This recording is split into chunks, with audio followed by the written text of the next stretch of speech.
Hello friends, यदि आपको मेरा वीडियो अच्छा लगे तो please subscribe my channels and bell notification button को ऑन करें for latest updates and video को लाइक्स और शेयर करना ना भूलें। Hi friends, welcome all of you M maths tutorial पे आप सभी का मैं अनिल मौर्य स्वागत करता हूँ। फ्रेंड्स, कुछ फ्रेंड्स की डिमांड थी कि जो गेट पेपर के एनालिसिस के थ्रू आप क्वेश्चंस कुछ बताइए कौन से टॉपिक्स पे कितने नंबर के क्वेश्चंस आएंगे। तो मैंने एक जनरली कलेक्शन ये किया हुआ है।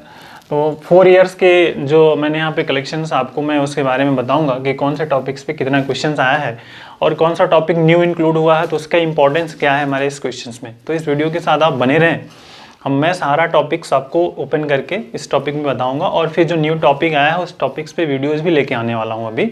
और वीडियो में रेगुलरली अभी कोशिश करूँगा कि आपसे कंटेक्ट में रेगुलरली बना रहूँ और आपको वीडियोज़ देता रहूँ। तो आइए मैं पहले इस वीडियोज़ की बात कर लूँ। और यदि आप नए न्यू हैं तो प्लीज़ मेरे चैनल को सब्सक्राइब करें, लाइक्स और शेयर करना ना भूलें। तो आइए जो टॉपिक्स की पहले सब्जेक्ट की बात कर लूँ फ्रेंड्स, तो हमारा पहला टॉपिक्स है linear algebra, abstract algebra, real analysis, complex, ordinary differential equation, partial differential equation, numerical analysis, linear programming, topology, functional, probability statics and general aptitude. दो चीज़ें मैं ये कहना चाहूँगा कि ये जो सब्जेक्ट है ना, यहाँ से यहाँ तक ले लीजिए, ये जो दोनों है टोपोलॉजी एंड फंक्शनल एनालिसिस, हम इसमें लगे रहते हैं, लेकिन ये बहुत ही इजी टॉपिक नहीं है। यदि आपका जो सिलेबस में एमएससी वगैरह में आपका ये सब्जेक्ट नहीं रहा हो तो उस पर आप स्टडी करना ना करें, क्योंकि ये बहुत ही कॉम्प्लिकेटेड, बट ये थोड़ा आपको समझ में आ जाएगा लीनियर अलजेब्रा से समझ के, बट ये जो इसका बेस बहुत डिफरेंट है, तो इस पे ज़्यादा फोकस आप अपना ना करें। अनदर जो सब्जेक्ट है टॉपिक्स उस पर फोकस करें। तो हमारा जो टारगेट होता है जनरली, जो हमारा कट ऑफ होता है गेट का 30 नंबर के आसपास होता है, बट जितना आप 30 प्लस में ले पाएँ वो चीज़ बेनिफिट है। तो अब हम इस टॉपिक को पॉइंट टू पॉइंट बात कर लें। ये क्वेश्चंस 1 और 2 मार्क्स के दोनों हमारे सेक्शन रहते हैं। तो यहाँ पे चूँकि मैं 1 और 2 मार्क्स के तो क्वेश्चन ने डिवाइड किया हूँ, बट टोटल नंबर जो कितने आए हैं उसके हिसाब से मैंने ये मैनेज कर दिया है। तो जैसे लीनियर अलजेब्रा के 12 नंबर के क्वेश्चन, 12 नंबर्स आए हुए थे कब, 2015 में। फिर ये सीक्वेंस थोड़ा सा घट गया है 787, बट ये 3 साल का देख लीजिए तो 787 है। तो नियर अबाउट इसमें भी 7 नंबर जो हमारा है वो मार्क्स मिल सकता है। ये मार्क्स है, मार्क्स की बात हो रही है यहाँ पे, ये जो मार्क है इस पर बात हो रही है मार्क्स की। तो इसी तरह इस वाले सेक्शन में आ जाए 7, 3, 4, 9, तो एक तरह से मतलब ये हमारा जो टारगेट है ना, अब देख लीजिए कितना है बनता है, 3, 4, 9 है, इसमें थोड़ा ज़्यादा आ गए क्वेश्चन।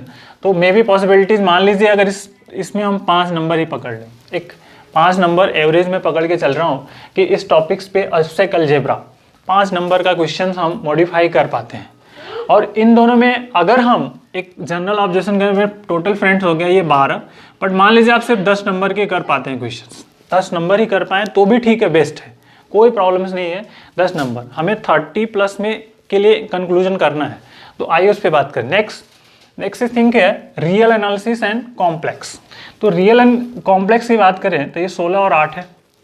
यहाँ पे देख लीजिए, यहाँ पे 18 और 4 है, 12 और 7 है।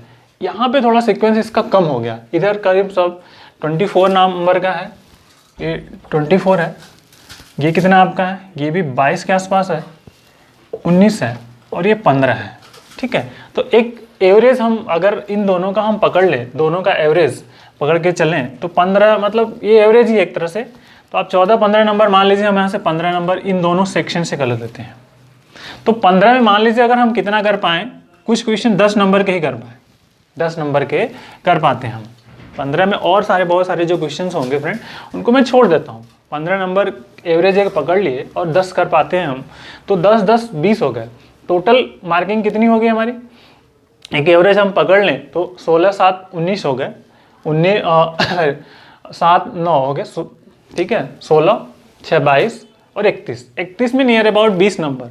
तो अब आते हैं इस वाले सेक्शन पे। इस वेरी इंपॉर्टेंट सेक्शन है, ये बहुत ही इंपॉर्टेंट है। ये जो हमारा है ना, परसेंटेज बिगाड़ देता है और सही भी कर सकता है। तो ओडीई के जो क्वेश्चंस होते हैं और पार्शियल डिफरेंशियल के क्वेश्चन इजी के साथ साथ थोड़ा कॉम्प्लिकेटेड भी होते हैं, बट इजी होते हैं, क्योंकि ये तो इससे हम ज़्यादा से ज़्यादा मार्क्स कर सकते हैं।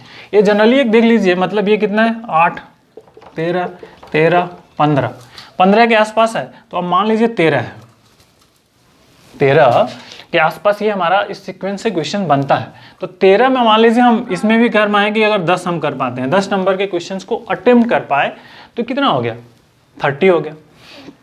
नियर अबाउट ये 30 मार्क्स की हमारा कैलकुलेशन हो गया।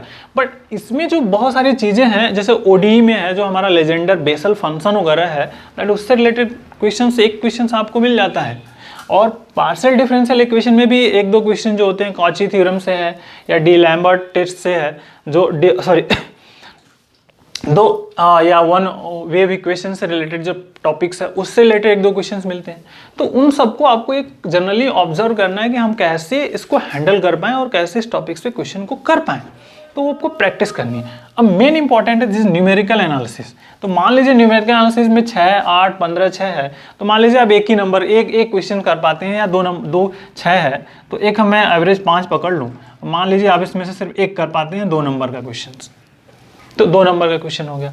इन टॉपिक्स को मैं छोड़ दे रहा हूँ। लीनियर अलजेब्रा, लीनियर प्रोग्रामिंग है, तो ये इतना आसान भी नहीं है, अगर आपने थोड़ी स्टडी की होगी तो कर पाएंगे, बट डिटेल्स में नहीं जा सकते क्योंकि ये बहुत बड़ा है। सिर्फ लिख दिया, बट में टॉपिक्स भी जो दिए हुए हैं वो बहुत ही कॉम्प्लिकेटेड हैं, टाइम टेकन होते हैं। तो जनरली आप इसको कर भी सकते हैं, अगर टाइम बचता है आपके पास तो करें, अदरवाइज निगलेक्ट दिस। तो मैं इन 3 टॉपिक्स को निगलेक्ट करके चल रहा हूँ, क्योंकि ये टॉपिक्स मतलब सभी लोग नहीं कर पाएंगे। जो सब कुछ लोग तो कर पाएंगे, बट अगर कर पाए तो अच्छी बात है, बट जनरली सभी टॉपिक्स नहीं कर पाएंगे। इस पे थोड़े कुछ फार्मूले वगैरह आप जो है ना स्टडी कर पाएंगे, फंक्शनल एनालिसिस के जो properties to related to the linear program, linear algebra से रिलेटेड जो प्रॉपर्टी है फंक्शनल एनालिसिस में, उसको आप ऑब्जर्व कर लीजिए।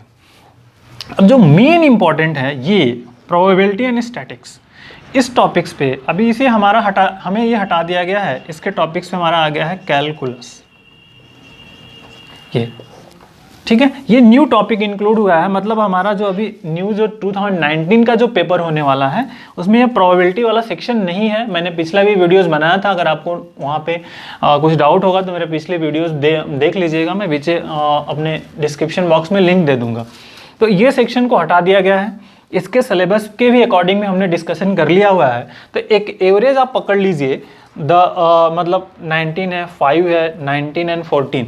तो अगर ये 19, 14 का एक एवरेज हम पकड़ लें तो 19 और 14 कितने हो जाते हैं, मतलब 33 अगर होते हैं। 33 का एवरेज हम अगर मान लीजिए 33 और तो 16 के आसपास होता है। मान लीजिए मैं इससे 15 बोलता हूँ, ये 15 मतलब है 15 के आसपास, तो 15 नंबर का एवरेज होता है। और मान लीजिए इसमें से सिर्फ आप 5 और छोड़ देता हूँ मैं, 10 कर पाते हैं हम, 10 नंबर।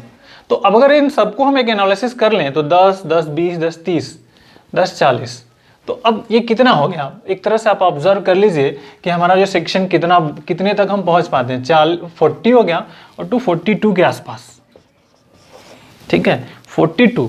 और मेन ये जो है इसे हम हमेशा निगलेक्ट करके चलते हैं, बट ये चूंकि एक 5 क्वेश्चन जो इंग्लिश के होते हैं, बाकी 5 जो जनरल एप्टीट्यूड के होते हैं, तो कम से कम मान लीजिए अगर उसमें से आप 2 क्वेश्चन भी कर पाए, 2 क्वेश्चन कर पाते हैं तो 2 नंबर, मान लीजिए 2 नंबर का मैं पकड़ लेता हूँ कि 2 नंबर के आप क्वेश्चन कर पाते हैं, तो 2 नंबर और इसमें जोड़ दूँ तो मैं टोटल आ जाते हैं 44। बट हमारा टास्क कहाँ कितना है, 30 नियर अबाउट या 30+। तो कहाँ तक हम पहुँच पा रहे हैं, ये चीज़ हमें समझना है कि अगर हम एक कुछ क्वेश्चंस को छोड़ करके भी एनालिसिस कर रहे हैं फ्रेंड, तो हम नियर अबाउट 30-40 के आसपास पहुंच जाते हैं। ये कहना आसान है कि हम कह रहे हैं कि इतने एनालिसिस है, बट इतने नंबर को भी पाने के लिए बहुत ही ज़्यादा हार्ड वर्क की ज़रूरत है। जब इतना ज़्यादा बहुत हार्ड वर्क करेंगे तभी आपको जाके पॉसिबिलिटीज़ बन पाए। अगर इतना नंबर आप ला पाते हैं तो समझ लीजिए आपकी मेरिट बहुत हाई अच्छी जाएगी और आपका सिलेक्शन कहीं भी IIT, NIT वगैरह में हो सकता है। तो that is the important point. तो ये चीज़ आप हमेशा ध्यान में रखिए और इसके अकॉर्डिंग्स अपना वर्क स्टार्ट कर दिया होगा, आप लोगों ने कर भी रहे होंगे। तो मैं ये जो टॉपिक्स है ना हमारा कैलकुलस वाला सेक्शन, तो इस पे मैं कोशिश करूँगा कि कुछ और अच्छे वीडियोस लेके आपको आऊँ और आप इसको कर सकें। एक और मैं इसमें आपसे कहना चाहूँगा कि जो IIT JAM के जो पेपर्स हैं उनको आप ले लीजिए, क्योंकि उनमें ऑलरेडी ये टॉपिक्स जो कैलकुलस वाले सेक्शन है वो इंक्लूडेड हैं।